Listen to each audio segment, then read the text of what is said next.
Petri Wine brings you Basil Rathbone and Nigel Bruce in the new adventures of Sherlock Holmes.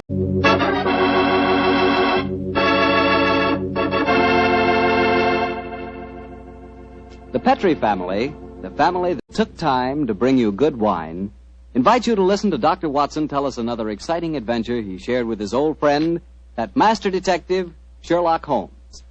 And as for me, well, I'd like to tell you the easiest way I know to get the reputation of being the perfect host. Next time friends come over for dinner, before you sit down to the table, serve glasses of Petri California Sherry. Petri Sherry is the best beginning a good meal ever had. I say Petri Sherry because Petri Sherry is extraordinary sherry. You can tell by looking at it.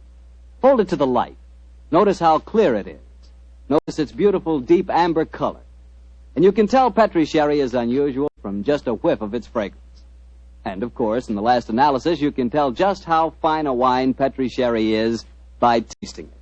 That's the best test of all. And that's where you'll get the most pleasant surprise, because Petri Sherry really tastes wonderful. A flavor right from the heart of the grape. So serve Petri Sherry to your family and your friends, and serve it proudly, because the name Petri is the proudest name in the history of American wines. And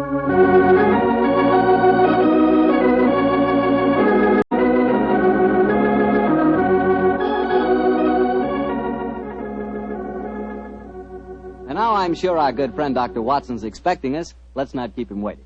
Come in. Good evening, Doctor. Good evening, Mr. Martell. You'll forgive me if I don't get up, won't you, my boy? Of course, Doctor. What's the matter, a touch of rheumatism? No, I've played 18 holes of golf today. I hope that when I'm your age, Doctor, I can be half as sprightly. Oh, it's nice of you, but if you don't mind, we won't discuss the question of my age. So draw up your chair, make yourself comfortable. I'll get on with tonight's new Sherlock Holmes adventure. Well, from the hints you gave us last week, it sounded like quite a spooky story. It was, Mr. Bartell. It certainly was. Towards the end of November in the year 1895, a dense yellow fog had settled down over London. For 4 or 5 days, it was impossible from our rooms in Baker Street to see the outline of the houses opposite. A real London pea souper, huh, Doctor? Yes, my boy, and it became most depressing. The first day, Holmes had spent in cross-indexing his huge book of criminal references. The second and third had been patiently occupied with a subject which he had recently made his hobby, the music of the Middle Ages. But when on the fourth day, pushing back our chairs after breakfast, we saw the greasy, heavy brown swirl still drifting past us and condensing in oily drops upon the window panes, Sherlock Holmes' impatient and active nature could endure this drab existence no longer. He paced restlessly about our sitting room, chafing against the inaction. After several minutes of these perambulations, he turned to me and spoke. Anything of interest in the paper, Watson? There's news of a revolution, of possible war, and of an impending change in the government. Nothing to interest you, though. No crimes of any importance. The London criminal is certainly a dull and unenterprising fellow these days. Look out of the window, Watson. See how the figures loom up, are dimly seen and then blend once more into the foggy depths. What a day for a thief or a murderer. He could roam London as the tiger does the jungle, unseen until he pounces, and then evident only to his victim. That's a cheerful thought, I must say. Hello. I wonder who that is. Probably a visitor for Mrs. Hudson, or perhaps the local plumber has finally condescended to pay some attention to the faulty gas jet in our hallway. I don't think you're right on either count. I can hear Mrs. Hudson's footsteps on the stairs. Come in. Yes, Mrs. Hudson, what is it? Oh, excuse me, Mr. Holmes, but there's a gentleman to see you. Says it's most important, and he asked me to give you this card. Oh, thank you. Oh, Mortimer Harley, eh? Show him up, please, Mrs. Hudson. Very good. Mortimer Harley, and who's he?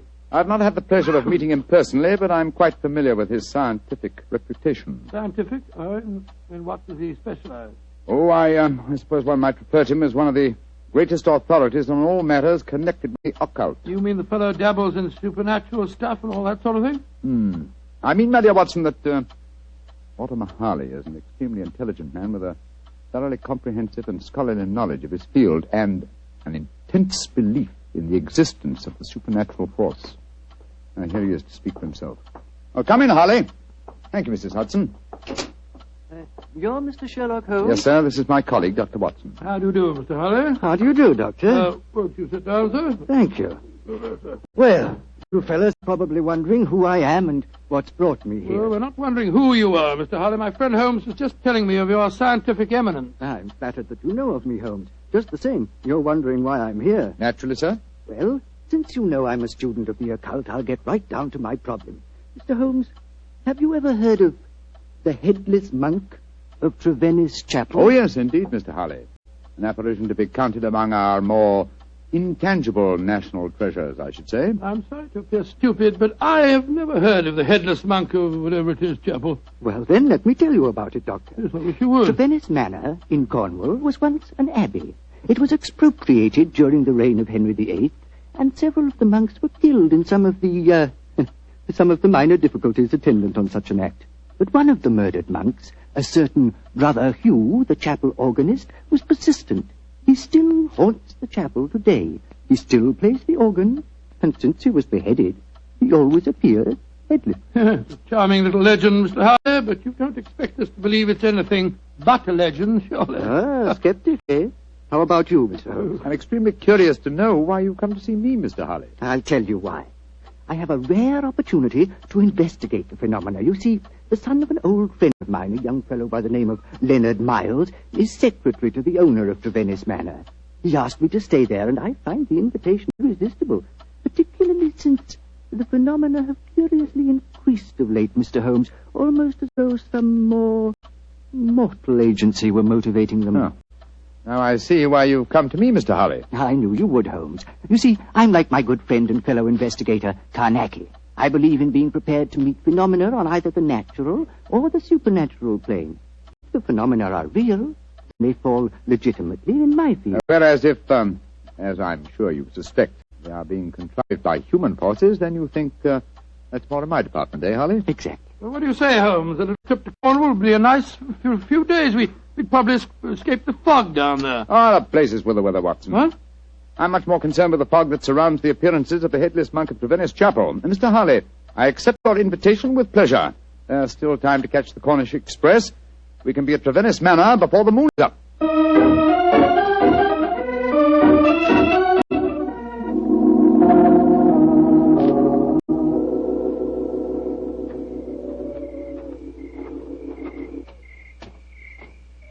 Hello? Who's this funny-looking fellow coming down the steps towards us? If I didn't hear the sound of his footsteps, I'd believe it was a psychic manifestation. Certainly looks as if he came from beyond the grave. Who be ye, gentlemen? Where be ye going? Well, supposing you tell us who you are first, my good man. Who be I? I be David Pendragon, sir. That's who I be. Stable hand here at the manor. And I ask you gentlemen again where you be going. We're staying at the manor, and we're just going to take a look at the chapel. Oh, don't he do that, sir. People that go in there don't often come out the way they go in, sir. Don't he do it, gentlemen. What are you talking about, my good fellow? I be talking about the ghoulies and the ghosties and the organ music that comes out of the nowheres. You've heard it? Of course I heard it, sir. Just like I seen the poor monk walking around without his head on. Take us into the chapel, will you? And show us where you saw the figure. Aye, that I will not, sir. Not for all the gold in Porthcawl will I go back and chance seeing the poor lost soul wandering about without his head on. If you gentlemen know what's good for ye, you'll not go in there either. Mark my words. Don't he go in that chapel. Extraordinary chap. Seems really frightened of the place. Yes, but it's more than blind superstition that accounts for his reluctance. Let's go in, shall we? Well, I suppose it's all right.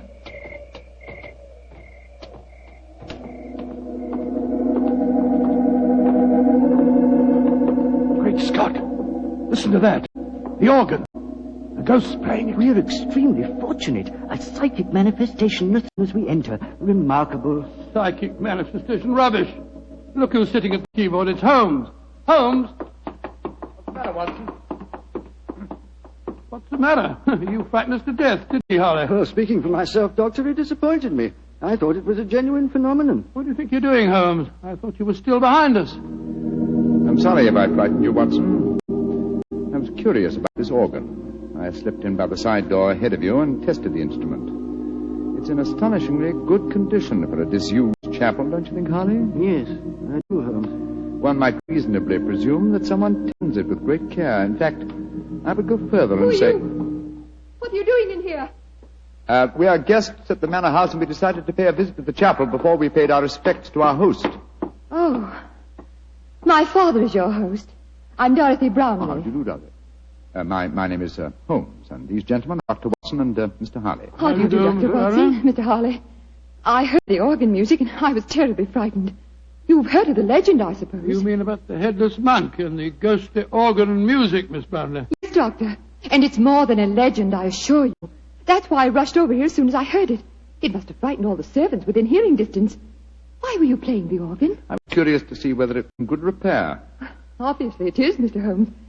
Well, my father and his secretary, Mr. Miles, are expecting you, I know. Let's walk over to the house, shall we? I'm sure you've seen enough of the chapel for tonight.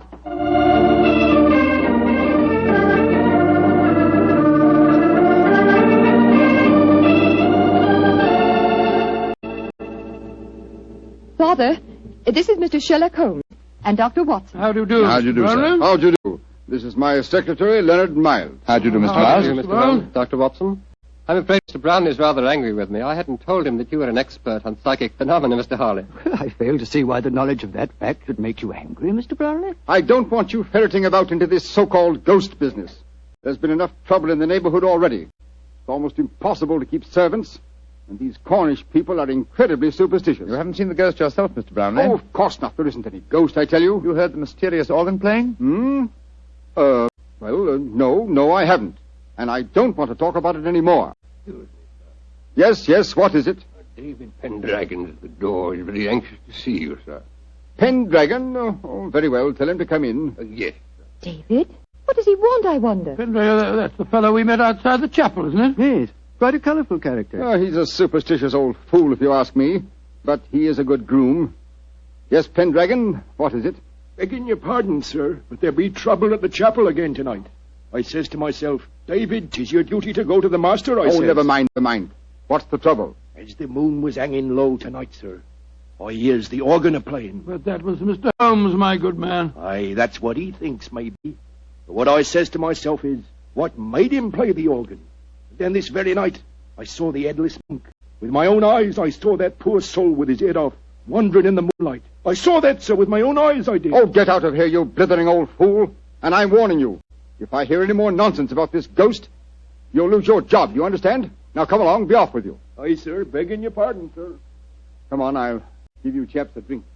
Mr. Brownlee seems absolutely rabid on the subject of the ghost, eh? Yes. Suspiciously so. Wonder what he's trying to hide. Whatever it is, I don't think he'll be successful. In your profession, Holmes, you know that murder will out. It's true in my profession also. Try to suppress them as you may, gentlemen.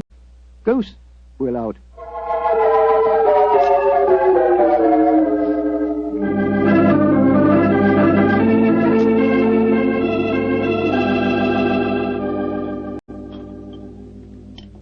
Well, Holmes, this place may be haunted, but I swear that I never spent a better night anywhere. Good morning, Mr. Harley. Good morning. Good morning, sir. Good morning. I'm glad to see I'm not the only late riser. Oh, were you up late, too, sir? Yes, I was, Doctor. I decided to ignore the veiled threats of Mr. Brownlee, and so I did a little investigating in the chapel. Would you mind passing the teapot? And what were the results of your investigations, Mr. Harley? Well, there was no psychic manifestation, you understand, but I'm sure of one thing. That chapel is evil. Evil to the hearts of its stones. And I'll swear that evil does not stem from the hapless monk who was murdered there. You confirm certain suspicions aroused by my own investigations last night. There is evil here, Mr. Harley, and I think I know its nature. Unless I mistake every sign and reaction, someone has been initiating the local peasantry to the evils of the Black Mass. Black Mass? Good Lord, what a shocking thought. My own sensations last night confirm your theory, Holmes. There is a coven here, I swear it, hiding its own obscene practices under cover of the haunting. Well, that sounds quite feasible. After all, the people are so superstitious that they'd keep as far away as possible from the chapel when they heard the organ playing. This problem falls into both our fields, Harley. The practice of black magic is a criminal offense. Perhaps it's just as well the old laws against witchcraft are still in force. I imagine, Mr. Harley, that you have your own methods of combating such forces as we're up against. Oh, yes, Holmes. Though mine are not connected with the legal aspect of the case. May I ask what you plan to do, sir? Well, I have several rather elaborate preparations to make, Doctor. It'll take me most of the day, I'm afraid. However, I shall explain them to you all after dinner tonight.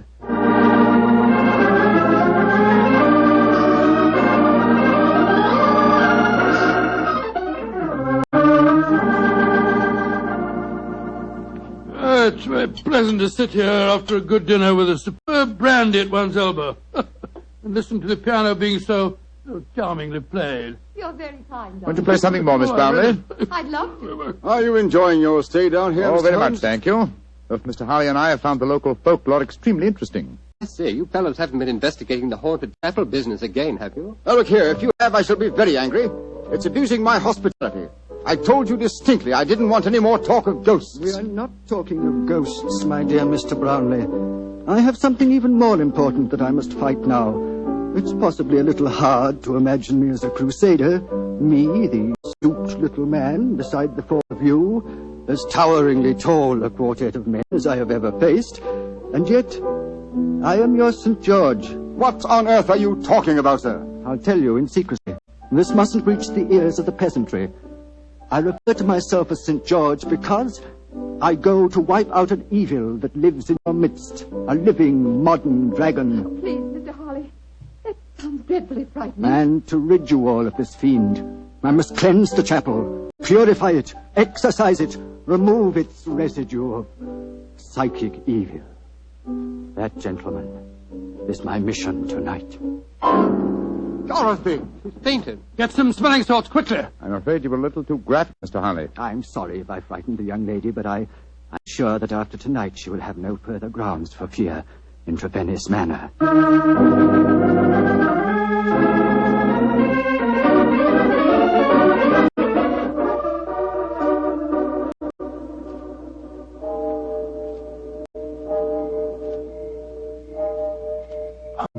Yes, old chap? Did you hear anything? Nothing but the owls and the clock striking midnight. I'm getting awfully jumpy. What do you suppose Harley's up to? I can imagine his procedure. Midnight, the crucial hour, I suppose, in his endeavors. I wish him luck. My own plans are not nearly as clear, unfortunately. I sense a guiding force here, but I lack the clues. There is something, Holmes. Listen! Great heavens! It's the organ in the chapel. And Holly's in there alone. Not alone. Listen to the organ. Pealing forth its madness. Come on, Watson. Something has gone horribly wrong.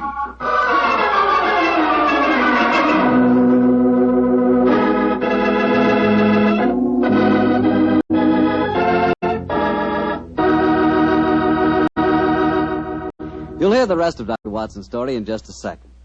You know, a moment ago I told you how much I thought you'd like Petri California Sherry, but I didn't tell you that Petri Sherry is the all-round, all-American wine. You can not only serve Petri Sherry before dinner, it's good after dinner, too. And, of course, later in the evening when you're listening to the radio with some friends, a glass of Petri Sherry is just the thing. And say, Petri makes two kinds of sherry, the regular and Petri Pale Dry. To make sure you get the one that you like best, do what I do. Don't buy one, buy two. But remember, always buy Petri. Dr. Watson, that was a heck of a place to break off your story. Then let us continue it as speedily as possible, my boy.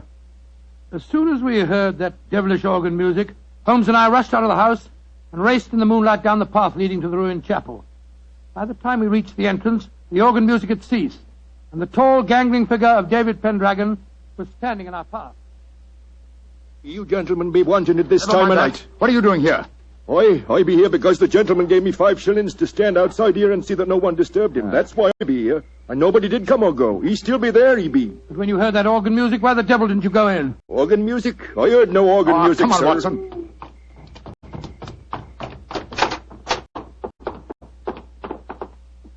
Great heavens. Look at him. We're too late. Poor devil. A knife through his heart. It's obvious who did it. That fellow Pendragon. I'll go and grab him before he gets away. Watson, he's not a man. This murder was planned with devilish cunning. The curious thing, there's no sign of a struggle at all. Looks he just stood here and allowed himself to be stabbed. Are these chalk marks with which the body is surrounded? It is known as a pentagram, I believe. He thought it would protect him completely from the supernatural forces. Poor chap. For once his researches went too far. Yes, because they touched not on the supernatural, but upon natural evil. And remember, Watson, that only 3 people besides ourselves and David Pendragon knew of this vigil. Yes, Brownlee, his daughter, and young Miles, the secretary. Exactly. Go back to the house, will you? And bring them here. Perhaps we can lay a ghost by trapping a murderer.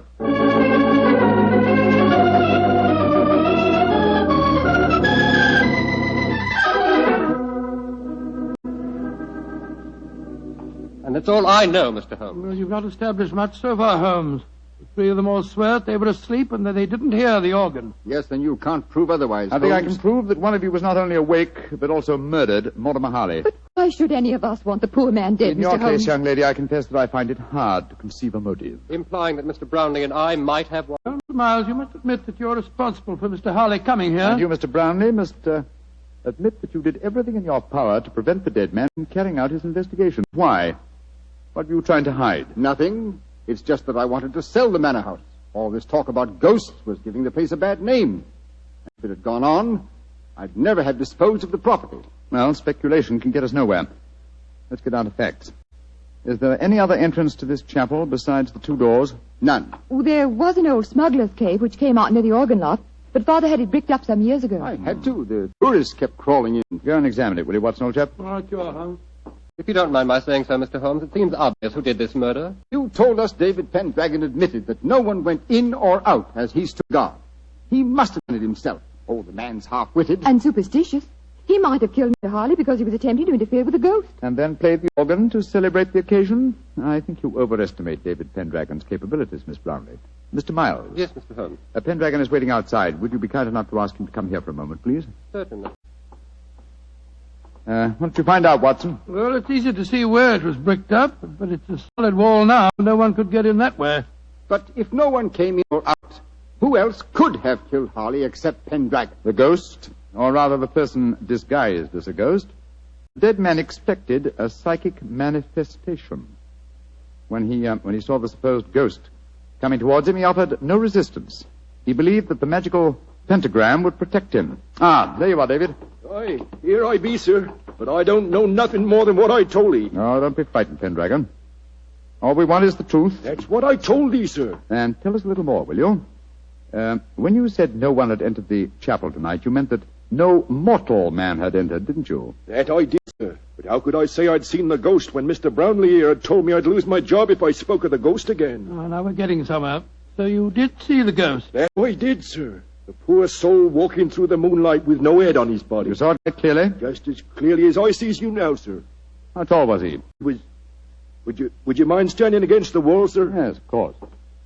He was as tall as, well, his shoulders come to just where your shoulders come now, sir. A tall man, then. So we narrow it down to either you, Mr. Brownlee, or you, Mr. Miles. But this is utterly ridiculous. Of course it is. On the contrary, gentlemen, the case is solved. Which one of them was it, Holmes? Neither.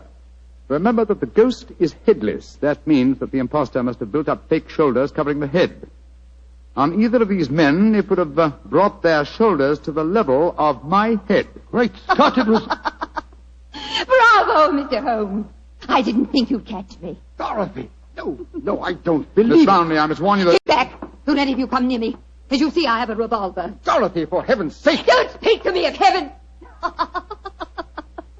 You thought I was a sweet little girl, didn't you, Father? You didn't know your dear, demure daughter could murder a man, did you? Why did you kill Mortimer Harley? Because he was a meddler. For months I've been practicing black magic here. For months I've been building up the legend of the headless monk and the organ music. It made me so wonderfully alone, so gloriously free to practice the rites. And then he came here. I let him live that first night because I thought he was a fool. But on the second, when he said he was going to exorcise this chapel, to purify it, as he said, he signed his death warrant. If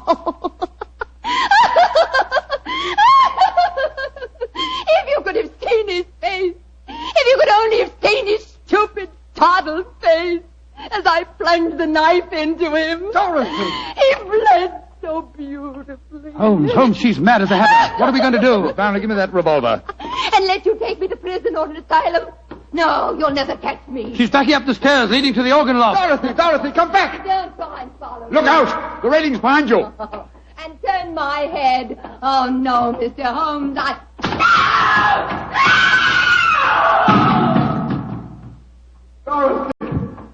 Dorothy! My poor little girl. Mr. Brownlee, the powers of evil are frightening. Your daughter had killed one man and might have killed more. She was insane. Hopelessly insane.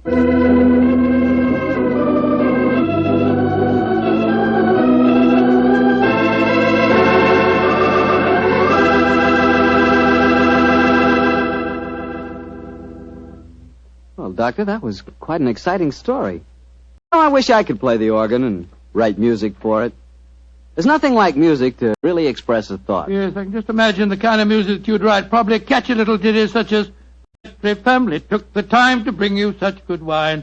So when you eat and when you drink, remember Petri wine." Oh, no, Doctor. Is that the way I affect you? Although on the level, you could probably write beautiful music to describe the way the grapes look on the vine in the sunlight. But what music could tell you about the Petri family and how long they've been making fine wine? You know, the Petri family has been making wine for generations, handing on down from father to son, the knowledge necessary to transform luscious, sun-ripened California grapes into delicious, fragrant wine. And when you see that name Petri on a bottle of wine, remember, you're not looking at a mere trademark. That name Petri is the personal assurance of the Petri family that every drop of wine in that bottle meets their unusually high standards. Petri wine is always good wine. It's got to be, because Petri took time to bring you good wine. Well, Dr. Watson, what new Sherlock Holmes adventure do you have lined up for us next week? Well, now let me think. Next week, Mr. Bartell, I'm going to tell you a story that started quietly enough as Holmes and I sat at a London dinner party, and yet, before the evening was over, we found ourselves involved in one of the most shocking scandals that ever rocked London society.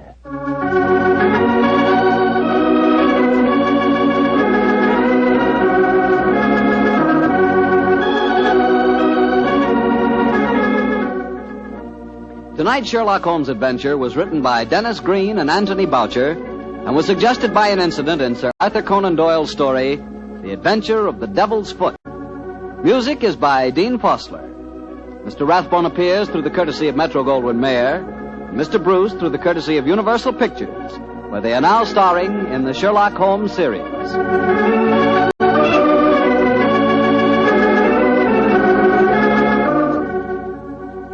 The Petri Wine Company of San Francisco, California, invites you to tune in again next week, same time, same station. Sherlock Holmes comes to you from our Hollywood studios.